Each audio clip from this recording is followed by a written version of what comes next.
Mga master, may nagtanong po sa atin kung ano po yung ibig sabihin nito pong portion na ito sa budget circular ng DBM para sa year-end bonus.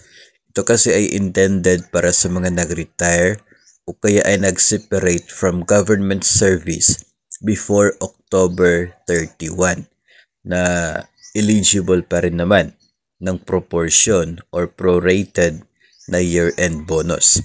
Ang sinasabi kasi doon, within the month of retirement or separation. Yun daw po yung release ng inyo pong prorated year-end bonus.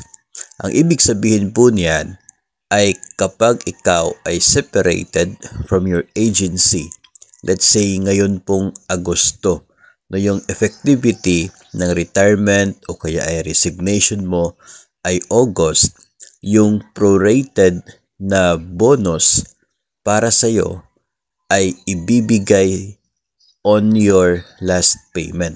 Kasabay doon sa mga iilang araw ng sahod mo na hindi nabigay dahil deleted ka na sa payroll, at yun po ang dahilan kung bakit sinasabi na on the month of separation.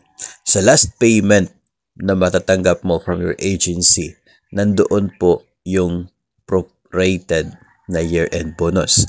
So pagdating ngayon na November 15, yung araw na pagsisimula ng release ng year-end bonus, wala ka nang matatanggap. Hindi ka na kasali sa payroll kahit sinasabi mo na eligible ka sa proportion ng bonus. Kasi nga, natapos na. Binigay na sa'yo during your last payment from your agency. Kasabay na po doon yung prorated bonus. So, yun po yung ibig sabihin yan. Hindi na po hintayin yung November para i-release sa'yo yung prorated bonus mo, kundi isasabay na doon sa last payment na makukuha from your agency.